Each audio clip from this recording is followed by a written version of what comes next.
Hi, my name is Sumi, and we are at the ZNA Koi show. It's November 13th and 14th. Here it's Sunday. Beautiful weather for a koi show. And here with me, I have the Reserve Champions owner, Roehl. Hello, Roehl. Hi, how are you? Good, thank you. How are you? Pretty good. Very good. Welcome to Koi TV. Thank you for doing the interview with us. Okay. I heard you got the Reserve Champion. Yes, thank you. How do you feel? Actually, I feel very good. Very good, yeah. How long have you had this? I've had the fish 3 years. 3 years. 3 years, yeah. And how big is your pond? 4,000 gallons. Wow. Yeah. That's no wonder the big koi is really nice and healthy. Huh? Yeah. Nice 4 spots and everything. 4-step. So, can you tell me a little bit about your koi? Yeah.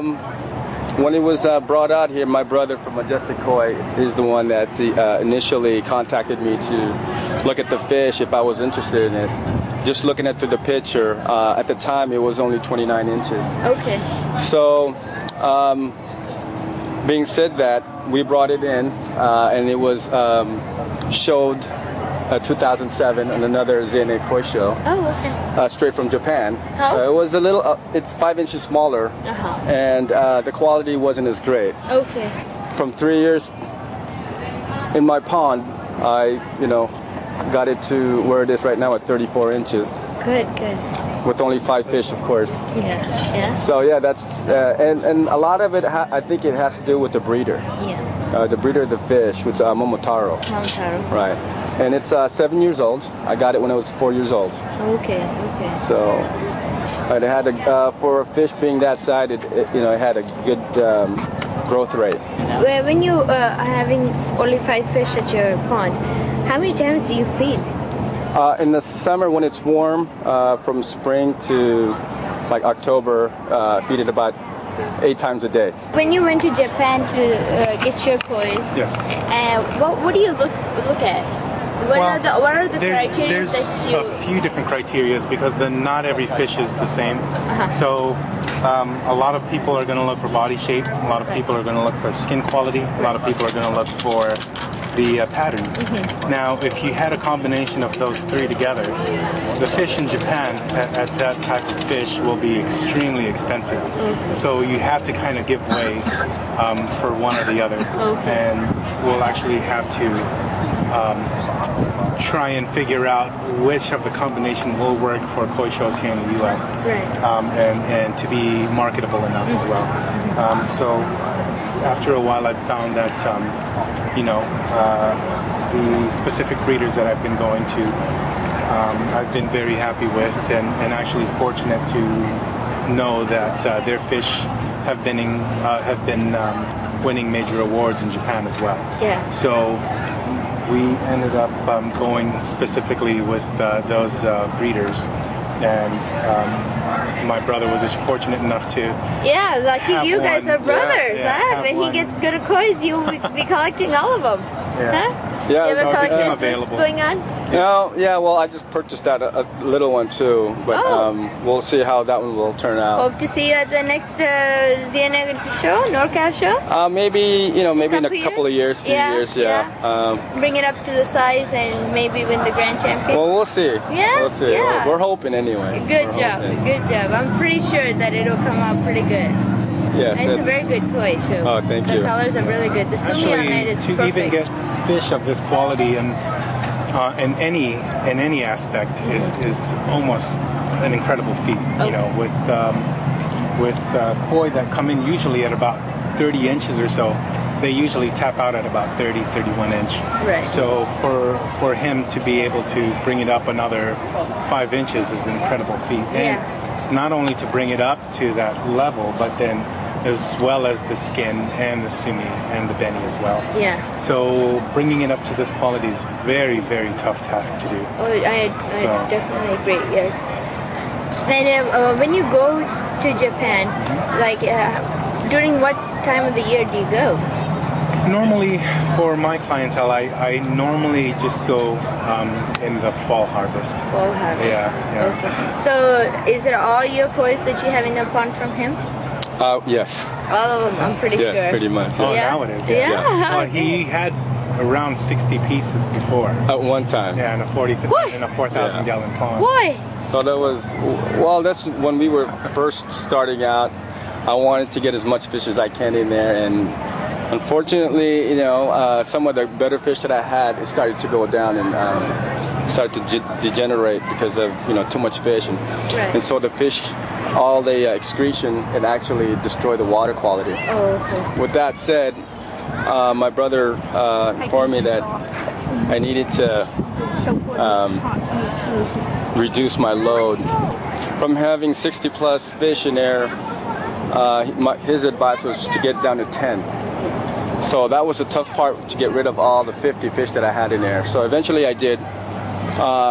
Did you give them away? Did you? I gave some away. The ones I could sell, I sold. Okay. And some are, you know, bartered for other things. But just to get the fish load down to where the pond is comfortable to hold fish at this size, I figured around at least 10. So, but now I got it down to 5. Good, good. So. And the other thing that we've been seeing is when they grow so long and big, you know, their body won't be in perfect shape. Either they'll be crooked or something in here and there. But for this one, it's perfect. I mean, all the features are coming in very close. It's very perfect, and I'm surprised they didn't win the grand champion. I would have chose this as the grand champion, the personal opinion. But hey, well, thank you. Yeah. No, you're not the only one. Yeah. Oh yeah.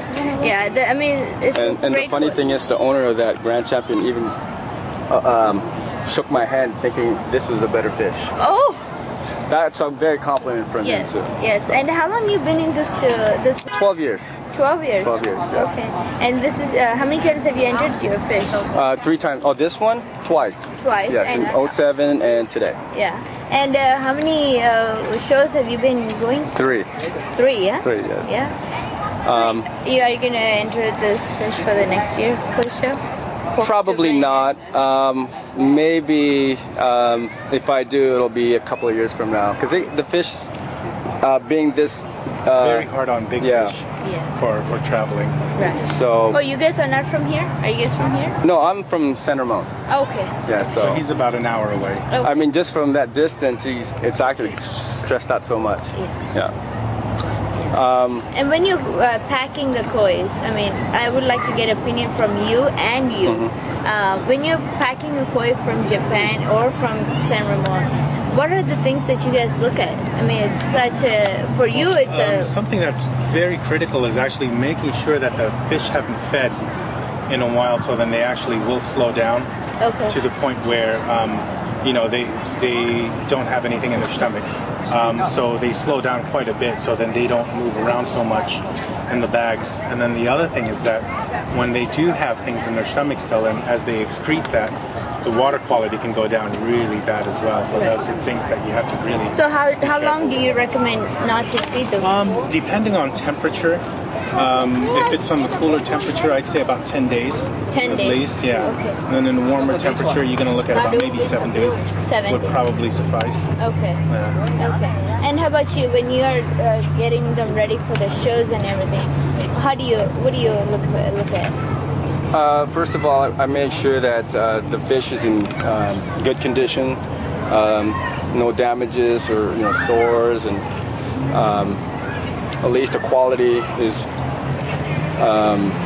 enough to show, the skin quality, the body conformation.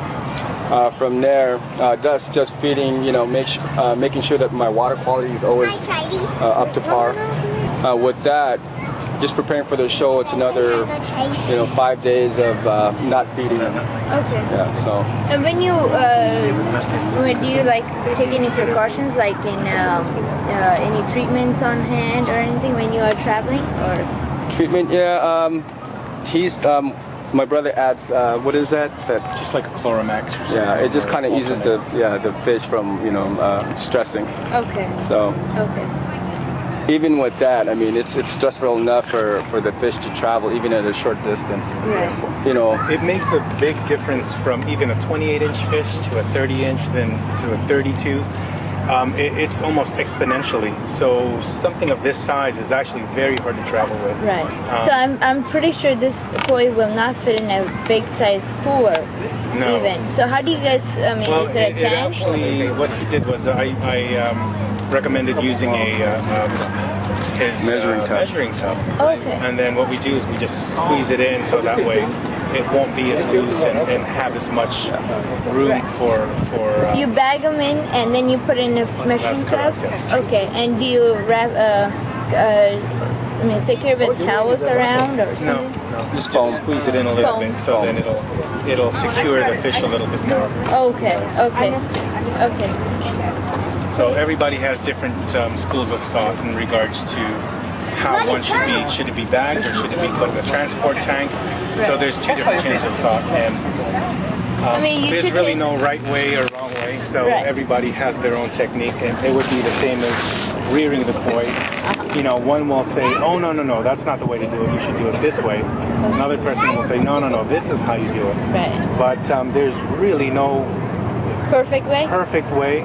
There's just everybody's got their own technique on Maybe it's through the experience that they That's go correct, through. yes. They might change here and there Yes, the yes. way they pack or the way they treat the toys. Yes, yes. And since you've been taking his advices and everything, do you guys are you his like advisor going over Oh yeah, there? Deputy? oh yeah, yeah. He Yeah. has more experience because he's been traveling to Japan, Yeah. and just going through there is another experience. Right. I haven't been there yet, so hopefully one day. Yeah. What's your biggest dream for the kois? Do you want to enter at the All Japan Koi Show?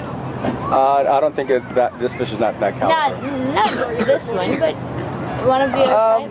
Well, you never know. Never know. Never know. So does that mean I have a hope to see you? Maybe. Yeah? Yeah. Yeah? Buy one from there and then... Just leave it there. Well, he's got a few fish already there, so Oh, okay. he leaves over there. Have so. you ever tried putting them in a mud pond? No. For this No, size, no. no. But any smaller sizes, have you No. tried? Well, the funny thing about mud ponds also, there's some misunderstanding in mud ponds. Okay. So people always think that the mud pond is always the best thing, but in essence, a lot of the big breeders in Japan, once the fish gets to about 5 years old, it always stays indoors. Oh, Yeah, okay. so it doesn't go back out to the mud anymore. Oh, okay. Because then there's a lot more threat with, with the elements and everything else. So it's easier to care for the fish when it's indoors, actually. Oh, okay. So, yeah. In San Ramon, how good is the water quality there? I mean, do you have to use any specific... Chemicals? No, not really. I think for the pH itself, I think it's pretty good. It's around 7 Okay. coming out of the tap. I do once in a while, especially in the summer, because I know they add more, I guess, dechlor into the water system. So what I do is just add a little bit of dechlor just to stabilize the water coming in. Okay. Now, when you take this koi from here, do you quarantine them? Oh no. No. Because there's no other fish in there except my fish. So Oh, okay. unless I've brought in other fish from another vendor, not knowing, then I wouldn't put them in here anyway. Okay. Yeah. Okay. Did you quarantine them before coming to the show? No. You only quarantine fish if it's new fish coming from Japan, or if you're not familiar with the where they got the fish from. Okay. So most of the time you only quarantine them especially when they're coming from Japan. It was really a great pleasure having you guys on Koi TV, and we have Thank you. heard a lot from Majestic Koi too, and so that's a great pleasure. Thank you so much for being with us Thank and you. doing this interview. Thank you. Have a great time. Thank and you again. Congratulations again. Thank you.